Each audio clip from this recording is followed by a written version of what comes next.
The rain soaked through my secondhand dress as I stepped off the third bus, my medical school diploma carefully protected in a plastic bag inside my worn backpack. My parents were supposed to be here, in the auditorium of Jefferson Medical College, watching their daughter receive her MD after 8 years of relentless sacrifice. Instead, they were at the Tesla dealership, spending $100,000 on a car for my 26-year-old sister Madison, who had never held a job for more than 3 months in her entire life. I had called them that morning to confirm they were coming. "Oh, sweetheart," my mother had said, her voice distracted. "We're running late. Madison saw this beautiful car online and we're just taking a quick look. We'll try to make it." They didn't make it. I walked across that stage alone, my heels clicking on the polished wood while other graduates' families cheered from the audience. When they called my name, Dr. Ashley Chen, I heard only scattered applause from classmates and professors. No proud parents. No family celebration. Just the hollow echo of my achievements in an auditorium full of other people's joy. After the ceremony, I sat in a coffee shop across from campus, still in my rain-dampened graduation dress, scrolling through Madison's Instagram stories. She was posing with her new Tesla Model S, her manicured nails running along the pristine white paint as she pouted for the camera. "Best parents ever," she had captioned it, followed by a string of heart and car emojis. The irony was suffocating. I had just completed one of the most challenging educational programs in the world, accumulating 6 figures in debt while working 3 part-time jobs to survive. Madison had failed to complete community college twice and spent her days creating content for her lifestyle blog that generated exactly 0 income. Yet she was the one receiving a luxury car that cost more than my entire medical school tuition. My phone rang at 11:47 p.m., jolting me awake in my studio apartment where I'd been studying for my medical boards. Madison's contact photo, a professional headshot she'd paid $800 for despite having no career to promote, filled my screen. "Ashley!" Her voice was hysterical, punctuated by sobs that made her barely coherent. "I need you to come help me. Right now. Please, I don't know what else to do." I sat up, immediately alert despite my exhaustion. "Madison, what's wrong? Are you hurt?" "The car," she wailed. "The Tesla. I crashed it. It's completely destroyed and I'm scared and Mom and Dad are going to kill me and I don't know what to do."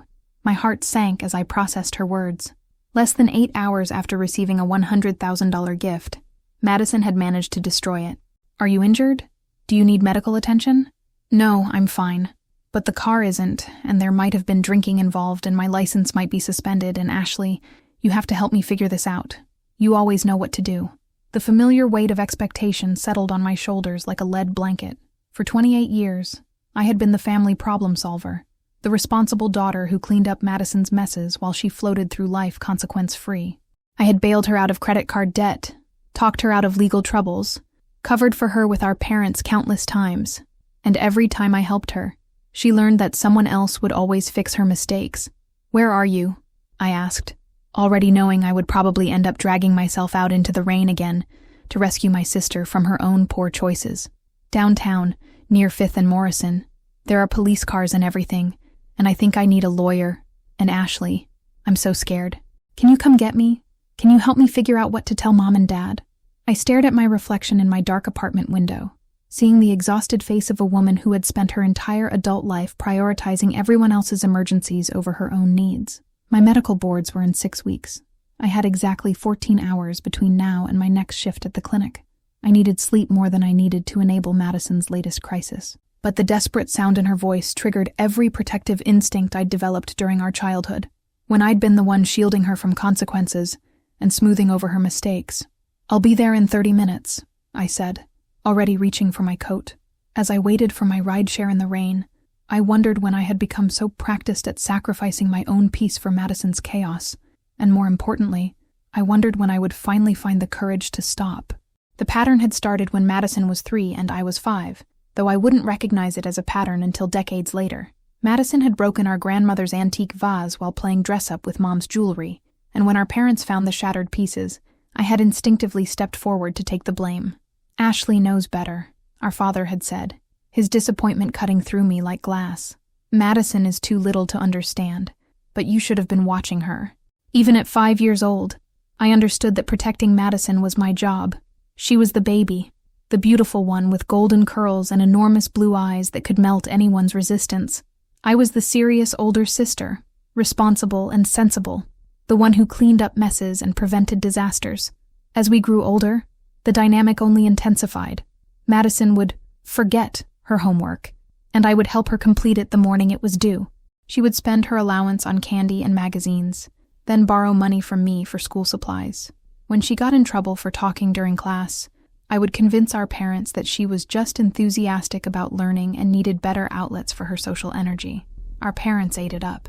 Madison was their ray of sunshine, their free-spirited artist who saw the world differently than everyone else. Her impulsiveness was creativity. Her irresponsibility was charm. Her complete inability to face consequences was evidence of her pure heart and trusting nature. I was the helper daughter, the one who made sure Madison's light could shine without interference from mundane concerns like homework, or chores, or basic accountability. When Madison got detention, I would pick her up and help her craft explanations that turned her rule-breaking into misunderstandings. When she crashed her first car at 16, a relatively minor fender bender in the school parking lot, I spent hours researching insurance policies and body shops to minimize the financial and emotional impact on our parents. "Thank God you're so practical, Ashley," my mother would say, watching me handle whatever crisis Madison had created that week. "I don't know what we'd do without your level head." But practical daughters don't get $100,000 cars. They get thanked for their usefulness and expected to continue being useful, while golden daughters get celebrated for existing. Madison's high school experience was a blur of designer clothes, expensive makeup, and weekend trips with friends whose parents owned vacation homes.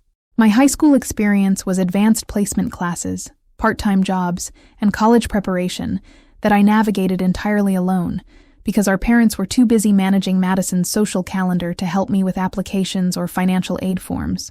When Madison decided she wanted to try community college, our parents paid her tuition in full and rented her a cute apartment near campus. When I was accepted to a prestigious pre-med program 3 hours away, they helped me apply for loans and wished me luck. Madison dropped out after 1 semester because the classes were too hard, and the professors didn't understand her learning style. She moved back home and spent the next 2 years working at a series of retail jobs that she quit whenever managers expected her to show up on time or follow basic procedures. Meanwhile, I was working 30 hours a week while maintaining a 4.00 GPA and volunteering at free clinics on weekends. When I called home, the conversations always centered on Madison's latest drama, or creative project, or romantic crisis. My academic achievements were acknowledged briefly before the focus shifted back to the daughter who needed more attention and support. "Madison is just more sensitive than you are," my mother explained when I finally expressed frustration about the disparity in their involvement in our lives. "She needs more guidance and emotional support. You've always been so independent and capable." The logic was circular and maddening. Madison received more support because she was less capable, but her incapability was treated as a charming quirk rather than something she needed to overcome. My capability was used to justify giving me less support, as if competence meant I deserved less love and investment from my parents. By the time I started medical school, I had internalized the family narrative so completely that I didn't even tell them when I won a competitive research fellowship that paid half my tuition. I knew they would be proud for about 30 seconds before redirecting the conversation to Madison's latest blog post or boyfriend or shopping triumph. The night before my medical school graduation, Madison called to tell me about the Tesla she had seen online. "Dad says we can go look at it tomorrow morning," she said, her voice bright with excitement. "It's so beautiful, Ashley. Pearl white with cream leather interior. I really think this might be the car that changes everything for me." "Changes everything how?" I asked, though I already knew the answer would make no sense. "Well, if I have a really nice car, I'll feel more confident about applying for better jobs, and I could start doing lifestyle content about luxury products. It's really an investment in my future, an investment in her future." A $100,000 car was an investment, but my medical degree was just something I was expected to achieve on my own. The next morning, they were at the dealership instead of my graduation, making the largest investment in Madison's future that they had ever made in my life. Medical school had been a 4-year marathon of 18-hour days, brutal examinations, and financial stress that kept me awake at night calculating how many years it would take to pay off my loans.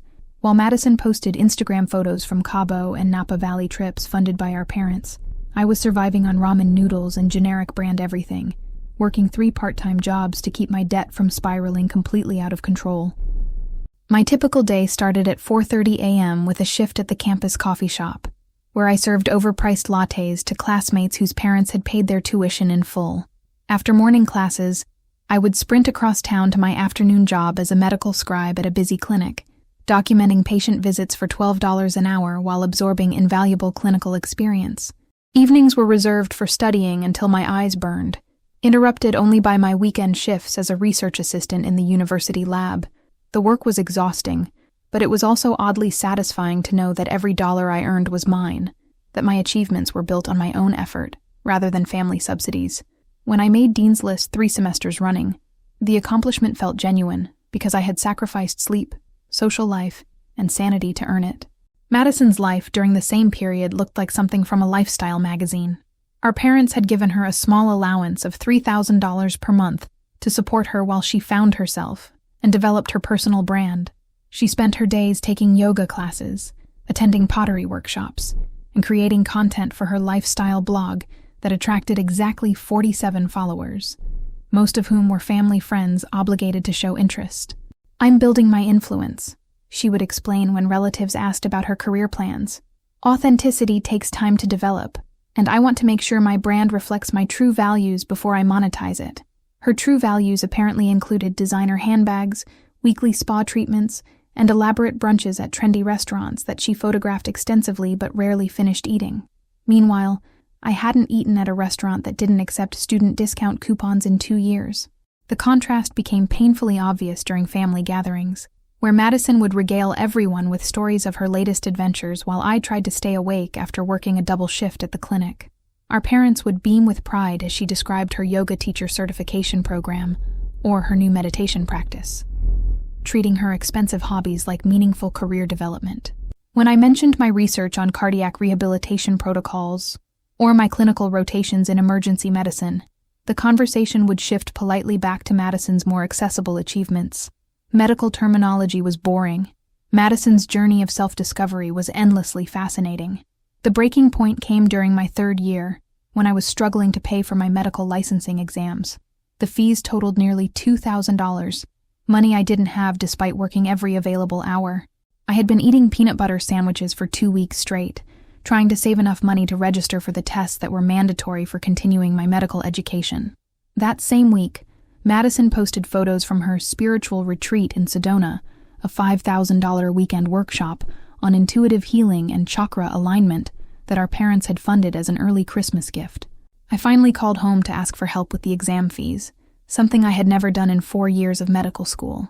The conversation lasted exactly 3 minutes. "Oh, sweetie, we wish we could help, but we just put a deposit down on Madison's retreat center membership. It's important for her healing journey, you know, but maybe you could ask your school about payment plans." Payment plans for medical licensing exams weren't available, and we both knew it. But Madison's chakra alignment was an emergency that required immediate financial intervention. I hung up the phone and cried for the first time since starting medical school, not from sadness, but from a rage so pure it left me shaking. I had spent 4 years proving myself worthy of my family's pride and support, accumulating achievements that should have made them burst with happiness to claim me as their daughter. Instead, they were bursting with happiness to fund Madison's latest fantasy of finding meaning through expensive experiences. That night, I took out a high-interest personal loan to pay for my licensing exams. I passed them with scores in the 95th percentile, earning recognition that would help me match into a competitive residency program. When I called to share the news, my mother listened politely for 30 seconds before asking if I had seen Madison's latest blog post about her retreat experience. I stopped calling home, unless there was a genuine emergency. I stopped sharing my achievements or struggles with people who had made it clear that my success was expected, while Madison's comfort was precious. I focused entirely on my studies and my work, building a life that was independent of their approval or support. By graduation day, I had learned to celebrate my achievements alone. I thought I had also learned to accept that my family's love came with conditions I would never meet. But sitting in that coffee shop, watching Madison pose with her $100,000 car while my diploma sat forgotten in my backpack, I realized I hadn't learned acceptance at all. I had learned to enable a system that was slowly destroying all of us. The morning of my medical school graduation, I woke up at 5 a.m. in my studio apartment, my alarm cutting through dreams of walking across the stage to thunderous applause. For exactly 30 seconds, I lay in bed imagining my parents in the front row, my mother crying happy tears, my father taking photos with the expensive camera he never used except for Madison's social media content. Then reality crashed back. They wouldn't be there because Madison had seen a car she liked, and Madison's whims always took priority over my achievements. I had laid out my outfit the night before, a simple black dress I'd bought at a thrift store and had tailored to fit properly, paired with heels I'd worn to exactly 3 formal events during medical school. Standing in my bathroom mirror, carefully applying makeup I rarely wore, I tried to channel the confidence of someone whose parents were proud enough to show up for her graduation. The first text came while I was eating breakfast, a piece of toast with peanut butter and honey, my usual celebration meal because it cost 57 cents and provided enough energy to get through whatever challenges the day might bring. Madison found the most gorgeous car online, my mother had texted. We're going to take a quick look before your ceremony. So proud of you, sweetheart. See you there. The second text arrived while I was standing at the bus stop in light drizzle, holding my umbrella over my diploma bag to protect the document that represented 8 years of sacrifice. Running a bit behind, but definitely coming. Madison is just filling out some paperwork. This car could be such a great opportunity for her brand development.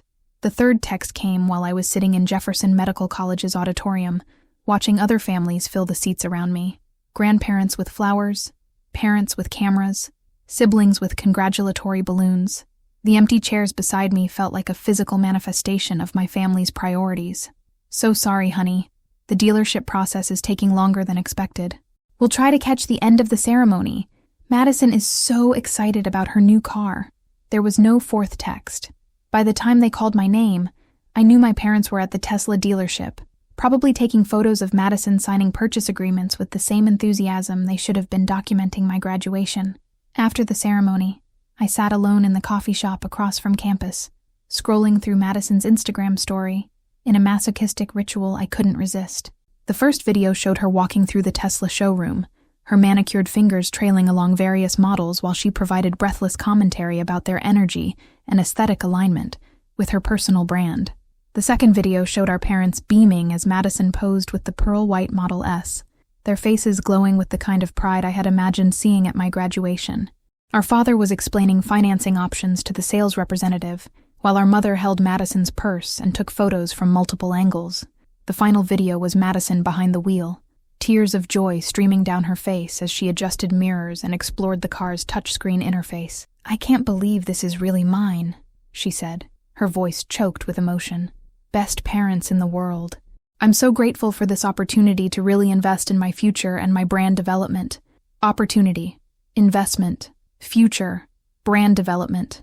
All words my parents used to justify spending more on Madison's car than they had spent on my entire education. I screenshotted the videos, though I couldn't explain why. Maybe I needed evidence of this moment, proof that while I was achieving something genuinely difficult and meaningful, my family was across town celebrating Madison's acquisition of an expensive object she hadn't earned and couldn't afford to maintain. My phone rang while I was still sitting in the coffee shop, my graduation dress damp from the rain I'd walked through to get there. Ashley, congratulations, darling. My mother's voice was breathless with excitement, though I suspected the excitement had more to do with Madison's car than my degree. We're so proud of you. How did the ceremony go? It went fine, Mom. Thanks for asking. I kept my voice steady, refusing to give her the satisfaction of knowing how much their absence had hurt. We felt terrible about missing it, but Madison found this incredible opportunity and we couldn't let it slip away. You understand how important it is for her to have reliable transportation for her business development, right? Business development.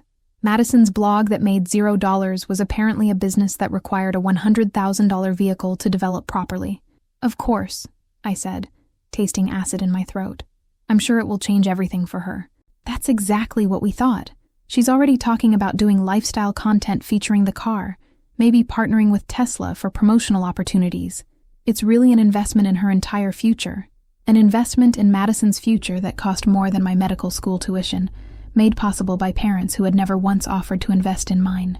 After I hung up, I sat in that coffee shop for 3 more hours, watching the rain streak down the windows while other families celebrated their graduates at nearby restaurants. I thought about calling friends from school, but most of them were with their own families, and I didn't want to explain why I was alone on what should have been one of the most important days of my life. That night, Madison crashed her investment opportunity into a concrete barrier, and she called me to fix it. The pattern of rescuing Madison had started small during our teenage years and evolved into something that consumed my time, energy, and financial resources with the relentless efficiency of a parasite. What began as helping her with forgotten homework assignments had metastasized into managing full-scale crises that she created with stunning regularity. At 19, Madison had accumulated $8,000 in credit card debt buying clothes and makeup she couldn't afford for parties she attended instead of going to her community college classes. When the bills became too overwhelming to ignore, she had called me sobbing about bankruptcy and ruined credit that would destroy her future prospects. I had been working 2 part-time jobs while maintaining a pre-med course load, but I spent my spring break researching debt consolidation options and negotiating payment plans with creditors. I loaned her $3,000 from my own savings, money I had earned working retail shifts over Christmas, to prevent her cards from being canceled. She promised to pay me back within 6 months, a promise that disappeared along with her attention span once the immediate crisis passed. At 21, Madison decided she wanted to be a fashion blogger and convinced our parents to fund a professional photo shoot and website development. The photographer she chose charged $5,000 for a single-day session, money that could have covered my textbooks for 2 semesters. When the photos were delivered and Madison realized she had no idea how to build an audience or create engaging content, the entire project was abandoned within 3 weeks. I spent countless hours trying to salvage her investment, teaching myself web design and social media marketing to help her create something viable from the expensive photos. Madison attended exactly 2 of our planning sessions before declaring that the whole project felt too commercial for her authentic personal brand. At 23, Madison got involved with a married man 20 years older than her, a relationship that ended predictably when his wife discovered their affair and threatened legal action. Madison called me at 2 a.m., hysterical with fear that she might face harassment charges or have her photos shared online in revenge. I spent my winter break researching legal precedents and consulting with law school friends about Madison's potential liability. I drafted careful emails to the man's wife, offering apologies and assurances that the relationship was over. I helped Madison document her communications in case legal action became necessary, and I provided emotional support through weeks of anxiety attacks that left her barely functional. The man's wife eventually moved on to divorcing her husband, rather than pursuing Madison. But the experience should have taught my sister something about consequences and poor judgment. Instead, she seemed to learn only that someone would always be available to manage whatever chaos she created. At 24, Madison decided she wanted to start a lifestyle coaching business, despite having no training, credentials, or life experience that would qualify her to guide anyone toward success.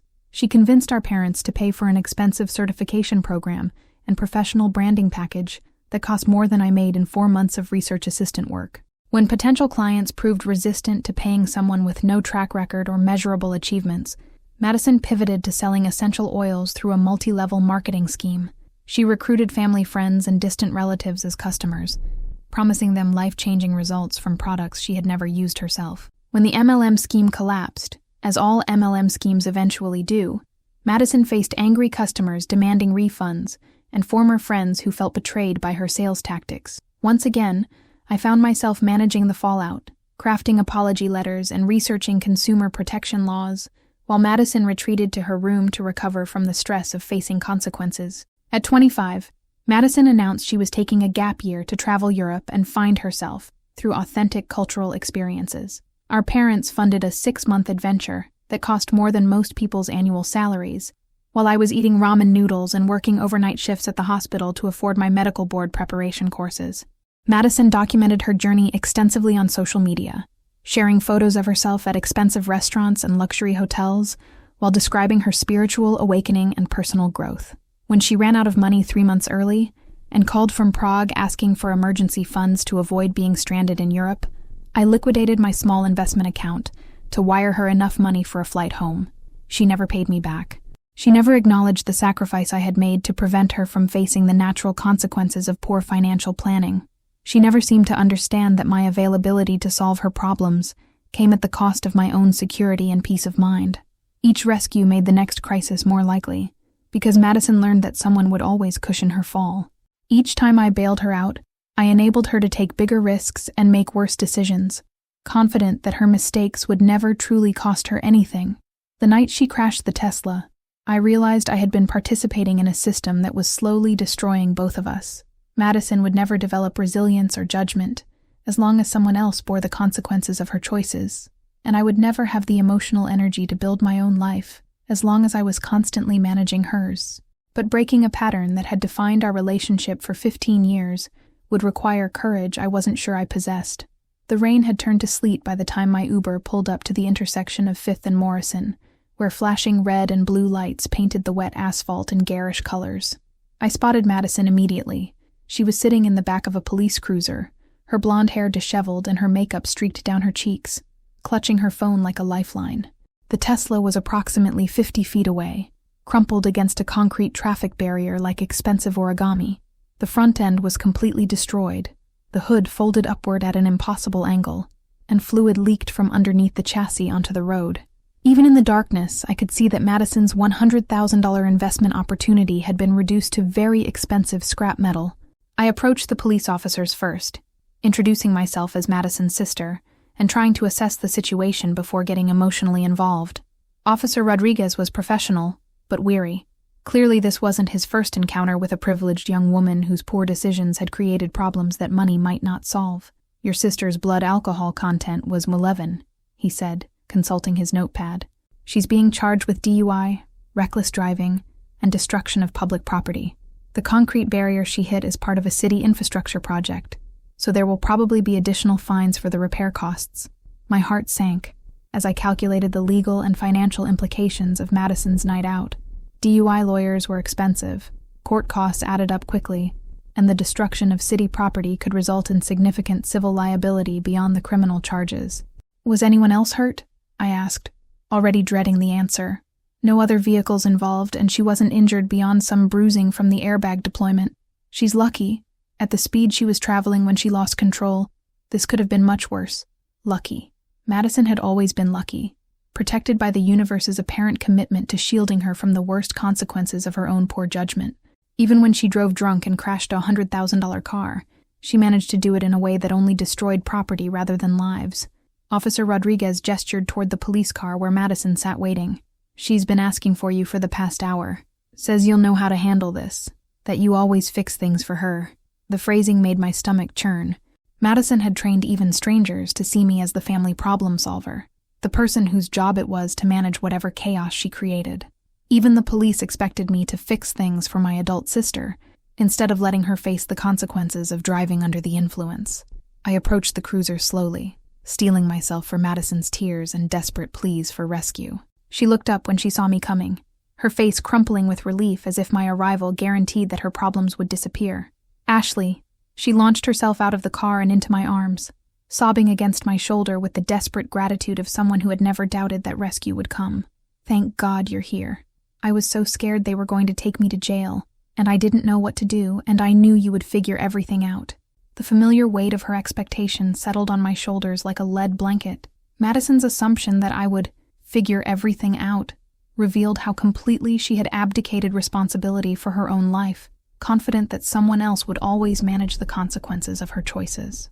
"Madison, you drove drunk and crashed a $100,000 car," I said quietly, trying to inject some reality into her emotional spiral. "This isn't something that can be figured out. This is something you have to face. But you know lawyers, right? From medical school? And Mom and Dad will help with the money once you explain that it wasn't really my fault. The road was wet and the car was unfamiliar, and I only had a few drinks with dinner." The rationalization was so perfectly Madison, a series of external factors that had conspired to victimize her, rather than a recognition that she had made dangerous choices. The wet road hadn't poured alcohol down her throat. The unfamiliar car hadn't forced her to drive while intoxicated. But acknowledging personal responsibility would require Madison to face truths about herself that she had spent 26 years avoiding. "What do you want from me?" I asked, though I already knew the answer would involve money, connections, and emotional labor that I would provide while she learned nothing from the experience. "I need you to call Mom and Dad and explain what happened. You're so much better at talking to them than I am, and they'll understand if it comes from you. And I need help finding a good lawyer who won't judge me for making one stupid mistake. And maybe you could come with me to court dates, because I get so nervous speaking in public." One stupid mistake. As if Madison's problem was a single error in judgment rather than a lifetime pattern of reckless behavior, enabled by people who absorbed the consequences of her choices. I looked at the destroyed Tesla, at the police officers documenting the scene, at my sister's tear-streaked face full of expectation that I would once again sacrifice my own peace to preserve hers. For the first time in 15 years of rescuing Madison, I felt something different than resignation or dutiful love. I felt done. No, I said quietly, the word falling into the space between us like a stone dropped into still water. Madison's face went blank with confusion, as if I had suddenly started speaking a foreign language. What do you mean, no? I mean no, Madison. I'm not calling Mom and Dad to explain your choices for you.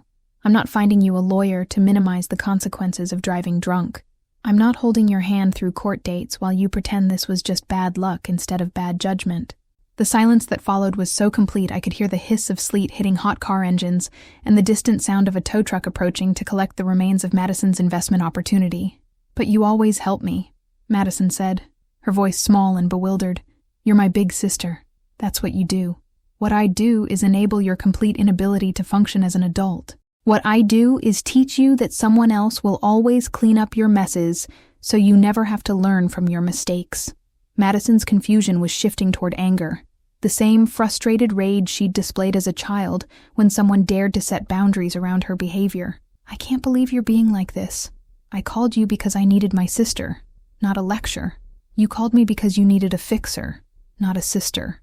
There's a difference.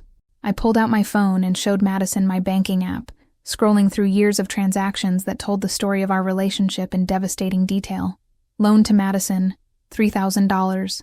Emergency transfer to Madison, $2,500. Payment to Madison's credit card company, $1,800. Wire transfer to Madison in Prague, $4,200. Do you see this? I asked, watching her face as she processed the numbers. This is $47,000 I've given you over the past 7 years.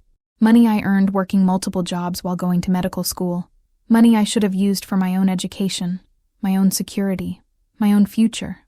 Madison stared at the screen, her mouth opening and closing wordlessly. I didn't realize it was so much. You didn't realize because you never had to realize. Someone else always handled the math, the planning, the consequences. You got to live in a fantasy where your mistakes were just temporary inconveniences that other people would solve. I'll pay you back, Madison said desperately. Once I get my insurance settlement or find a new job, or figure out my next business opportunity. With what money? With what job? With what business opportunity? The words came out harsher than I'd intended, but 15 years of suppressed frustration had finally found their voice. You're 26 years old, and you've never held a job for more than 3 months. You've never paid rent, never managed a budget, never faced real consequences for your choices because someone always rescued you. Madison's face crumpled, but this time her tears looked different, less manipulative, more genuinely devastated. So what am I supposed to do? Just go to jail? Let my life be ruined over one mistake? You're supposed to call a lawyer yourself. You're supposed to figure out payment plans and court dates, and how to explain to Mom and Dad that you crashed the car they bought you because you decided to drive drunk. You're supposed to act like an adult for the first time in your life. I don't know how to do any of that, Madison whispered. Then you're about to learn. Because I'm done being your backup plan. I turned to walk away, but Madison grabbed my arm with surprising strength. Ashley, please. I know I've been irresponsible, but I can change. I can do better. Just help me one more time, and I promise things will be different. The promise was so familiar. It could have been a recording from any of our previous conversations. Madison had been promising to change for 15 years, usually in the moments when her latest crisis required someone else's intervention. The promises lasted exactly as long as the immediate emergency, disappearing as soon as someone else had absorbed the consequences of her choices. You want to know why I won't help you? I asked, pulling out my phone again and opening a different app. My investment portfolio, carefully built over years of side jobs and careful saving despite my family's assumption that I was barely surviving financially. Madison's eyes widened as she processed the numbers on my screen. My stock portfolio was worth $180,000. My savings account contained $95,000. My retirement fund had $67,000. In total, I had accumulated nearly $350,000 in assets while working my way through medical school. Money my family didn't know existed, because they had never bothered to ask about my financial situation. "I've been building wealth while you've been spending theirs," I said quietly. "I've been planning for my future while you've been living in a fantasy funded by other people's money. I've been becoming the person I want to be while you've been remaining the child you've always been." Madison stared at my phone screen as if it contained evidence of an impossible reality. "How do you have so much money?" "I have money because I work for it. I save it. I invest it. I make decisions based on long-term consequences instead of immediate gratification."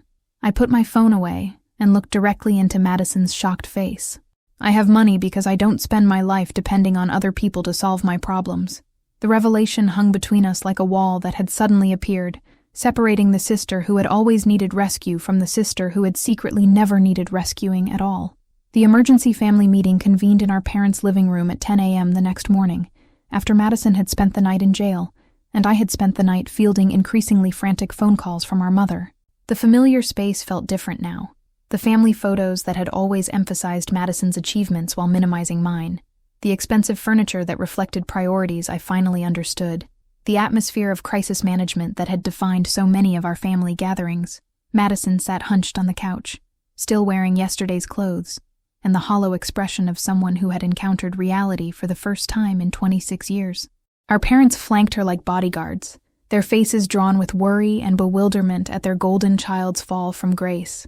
"Ashley," my father began, his voice carrying the weight of paternal authority he'd always used to settle family disputes. "We need to discuss how we're going to handle Madison's situation. She made a mistake, but we're family, and families stick together during difficult times." The familiar script made my stomach churn. Madison's drunk driving was being reframed as a mistake. Her complete inability to function as an adult was being transformed into a temporary crisis that required family unity to overcome. "What exactly are you asking me to do?" I said, though I already knew the answer would involve my time, my money, or my connections being deployed to minimize the consequences of Madison's choices. My mother leaned forward, her voice taking on the pleading tone she'd perfected during previous family emergencies. "You know people in the medical field, professionals who might be able to recommend a good lawyer. And maybe you could speak to Madison's court date. Character witnesses from successful family members carry weight with judges. Character witness." They wanted me to vouch for Madison's character while she sat beside them, still reeking of alcohol and self-pity, having learned nothing from crashing a $100,000 car because she was too entitled to call an Uber. "I won't be doing that," I said quietly. The silence that followed felt dangerous, as if I had violated a fundamental law of family physics. Madison's crises had always generated unified family response, everyone dropping their own concerns to rally around her latest emergency. My refusal to participate threatened the entire system that had protected Madison from consequences her entire life. "What do you mean you won't be doing that?" my father asked, his voice sharpening with authority and confusion. "I mean, I'm done enabling Madison's inability to function as an adult. I'm done sacrificing my own peace and resources to prevent her from facing the natural consequences of her choices." "Ashley," my mother said, her voice taking on the guilt-inducing tone she'd mastered during my childhood, "Madison needs her family right now. She's going through a difficult time and she needs our support. Madison is going through the consequences of her own actions. There's a difference." Madison finally spoke, her voice thick with tears and resentment. "I can't believe you're being like this. After everything our family has done for you, after all the support you've received." "What support?" I interrupted, 15 years of suppressed frustration finally finding its voice. "What support have I received from this family?" The question hung in the air like a challenge no one was prepared to answer. My parents looked at each other with the uncomfortable expression of people who had been asked to account for something they'd never bothered to calculate. "We've always been proud of your achievements," my mother said weakly. "You missed my medical school graduation to buy Madison a car she crashed the same week. We supported your education," my father added, though his voice lacked conviction. "You supported my education by helping me apply for loans, while paying Madison's community college tuition in full. Tuition for classes she never attended because they were too hard." I pulled out my phone and opened my banking app, showing them the same information I had shared with Madison the night before. My parents' faces went through the same progression of shock and confusion as they processed evidence of wealth they had never imagined I possessed. "I've been financially independent since I was 22 years old," I continued. "I've built a successful career, accumulated significant assets, and created the kind of stable life that you taught me to value. But none of that mattered to this family, because it wasn't accompanied by constant drama and crisis management. "We didn't know," my mother whispered. "You didn't know because you never asked. You were too busy managing Madison's latest emergency to wonder how I was actually doing or what I might have achieved on my own." Madison was staring at my phone screen with the same bewildered expression she'd worn the night before. "Why didn't you tell us you had money?" "Because the money isn't the point, Madison. The point is that I learned to solve my own problems while you learned to create problems for other people to solve." My father was studying me with the expression of someone seeing a familiar person from an entirely new angle. "If you have resources, if you're successful, then why can't you help your sister through this difficult time?" The question revealed everything that was wrong with our family dynamic. The assumption that my success existed to serve Madison's failures, that my stability was valuable only insofar as it could cushion her chaos. Because helping Madison means enabling Madison, and I'm done enabling behavior that hurts all of us. I stood up, gathering my purse and keys while my family stared at me with expressions of shock and betrayal. For the first time in my adult life, I was walking away from a family crisis without offering to fix it. Madison needs to hire her own lawyer, figure out her own court dates, and explain her own choices to whoever asks about them. She needs to face consequences without someone else absorbing the impact. 2 weeks after Madison's arrest, our family dynamics had shifted so fundamentally that I barely recognized the people I had grown up with. Madison was living with our parents again, sleeping in her childhood bedroom while navigating court dates and legal fees that were slowly draining their retirement savings. Our father had taken a second mortgage on their house to pay for Madison's criminal defense attorney, and our mother was working extra shifts at her part-time job to cover the increased monthly expenses. The irony was staggering. For the first time in Madison's adult life, her choices were having real financial consequences for our parents, consequences I had been shielding them from for years. By absorbing the costs of her various crises myself, I received daily phone calls from different family members, each trying a different approach to convince me to resume my role as Madison's safety net. Our father appealed to family loyalty and responsibility. Our mother tried guilt and emotional manipulation. Madison herself oscillated between tearful apologies and angry accusations that I was abandoning her when she needed me most. But the most revealing conversation came from my Aunt Caroline, our mother's sister, who had watched our family dynamics with increasing concern over the years. "Ashley," she said during a phone call that came while I was reviewing charts at my new job, a position at a prestigious cardiology practice that paid more than Madison had ever earned in her entire life. "I need to tell you something about your college fund." The words sent a chill down my spine. "What college fund?" "The fund your grandmother left for your education when she died. Your parents were supposed to use it for your college and medical school expenses, but they used Madison's portion for her various projects and kept yours in reserve for her emergencies." The room around me seemed to tilt off its axis as I processed what Caroline was telling me. "How much money are we talking about?" "Each of you was supposed to receive $150,000 for educational expenses. Madison's money was spent by the time she was 23. Yours was used to cover her credit card debts, her photography business, her European trip, and various other crises over the years." I sat down heavily in my office chair, calculating the devastating implications of this revelation. $150,000 would have covered my entire medical school tuition with money left over. Instead, I had accumulated crushing debt while working 3 jobs, believing that I was receiving no family support because my parents had no resources to offer. "Why are you telling me this now?" I asked. "Because you deserve to know the truth about why you struggled financially while Madison lived comfortably, and because your parents are about to ask you to help with her legal expenses, and you should understand the full context of what they're asking." The phone call with Caroline recontextualized 15 years of family financial decisions that I had misunderstood completely. My parents hadn't been treating Madison more generously because they loved her more.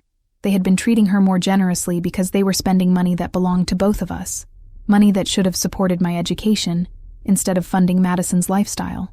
That evening, I drove to my parents' house for the first time since Madison's arrest. They were sitting in their kitchen, surrounded by legal documents and financial statements, looking older and more stressed than I had ever seen them. "We need to talk," I said, placing a printed copy of Caroline's information about the college funds on their kitchen table. My mother's face went pale as she recognized what I had discovered. My father slumped in his chair, the weight of 15 years of financial deception finally visible in his posture. "Ashley, we can explain," my mother began, but I held up my hand to stop her. "You took my inheritance to fund Madison's lifestyle. You let me struggle through medical school believing I had no family support while you were spending money that was legally mine on her photography sessions and European vacations. We were going to pay it back, my father said weakly. Madison's projects were supposed to generate income, and we thought we could replace your fund before you needed it for graduate school.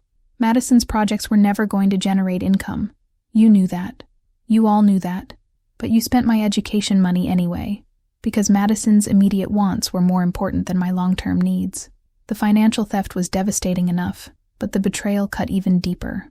My parents had watched me work 3 jobs and eat ramen noodles, while they secretly funded Madison's comfortable lifestyle with money that belonged to me.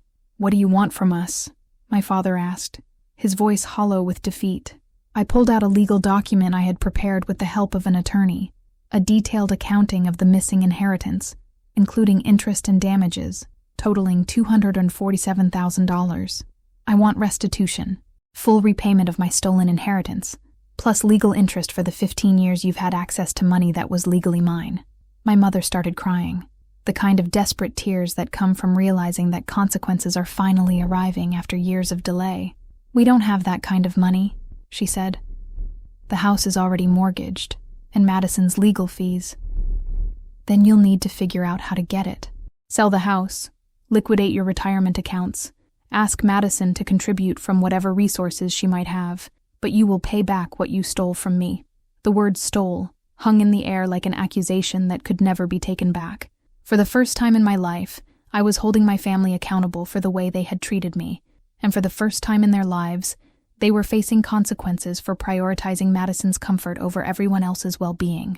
6 months later, I sat in my new home office, a bright, airy space in the house I had purchased with cash from my investment portfolio, reviewing the final documentation of my family's restitution payments. The legal settlement had required my parents to sell their house and downsize to a modest apartment, liquidate most of their retirement savings, and establish a payment plan for the remaining balance of my stolen inheritance. Madison had been required to contribute $30,000 from the insurance settlement she received for her destroyed Tesla, money she had originally planned to spend on another car and a luxury apartment. The contribution represented the first time in her adult life that Madison's choices had cost her something valuable, rather than costing other people. The family dynamic had been permanently altered by the revelation of the financial theft, and my refusal to continue enabling Madison's dysfunction. My parents were forced to confront the consequences of 15 years of favoritism and poor judgment, while Madison was learning to navigate adult responsibilities without a safety net for the first time in her life. Madison's legal case had been resolved with a plea agreement that included 6 months of community service, mandatory alcohol counseling, and 3 years of probation. Without family money to hire an expensive defense attorney, she had been represented by a public defender who negotiated a reasonable outcome based on the facts, rather than trying to minimize consequences through legal maneuvering. The experience of facing real accountability had been transformative for Madison, though not in ways that were comfortable or easy. She had been forced to find legitimate employment, a position at a nonprofit organization that paid $35,000 per year and required actual work rather than social media management of her personal brand. I didn't realize how exhausting it is to have a real job, Madison had said during one of our carefully structured conversations. I can't just leave when I'm bored, or call in sick when I want to go to brunch. They actually expect me to show up and contribute something useful. The discovery that work required effort and commitment had been a shock to Madison's system, but it had also been the beginning of something like genuine self-respect. For the first time in her life, she was earning her own money, paying her own bills, and making decisions based on her actual resources rather than her family's willingness to subsidize her choices. Our parents' relationship with both daughters had evolved dramatically once the financial deception was exposed and addressed. They were required to attend family counseling sessions, where they confronted their patterns of favoritism and enabling behavior, learning to interact with their adult children in healthier ways. We thought we were protecting Madison by shielding her from consequences, my mother had said during one particularly difficult session. We didn't realize we were preventing her from developing the skills she needed to function independently. The counseling had also revealed the extent to which my achievements had been minimized and dismissed over the years, not because they weren't impressive, but because they didn't require family intervention to manage. My stability had been taken for granted while Madison's chaos had demanded constant attention and resources.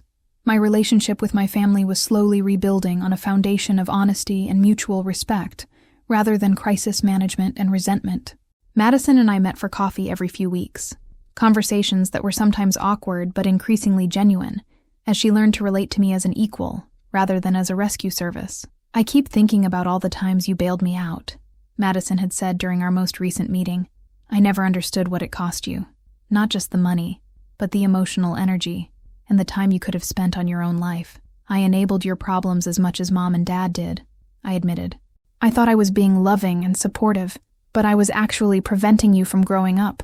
I'm trying to grow up now," Madison said, and for the first time in our relationship, the words sounded genuine rather than manipulative. "It's harder than I expected, but it feels better than living in constant crisis." My medical practice was thriving. My investment portfolio continued to grow, and I had begun dating a fellow physician who appreciated my independence and ambition rather than seeing them as obstacles to overcome. For the first time in my adult life, I was building relationships with people who valued my success rather than viewing it as a resource to exploit. The house I had purchased was exactly what I wanted: a craftsman bungalow with a garden, a home office, and space for the life I was building on my own terms. There were no family photos from graduations my parents had missed, no reminders of celebrations that had been overshadowed by Madison's crises. Instead, there were symbols of achievements I had earned through my own effort, relationships I had chosen based on mutual respect, and a future I was creating without waiting for anyone else's approval or support. The night Madison crashed her Tesla, she had called me expecting rescue. Instead, she had received the greatest gift I could give her, the opportunity to finally rescue herself. And in refusing to enable her dysfunction, I had finally learned to value my own worth.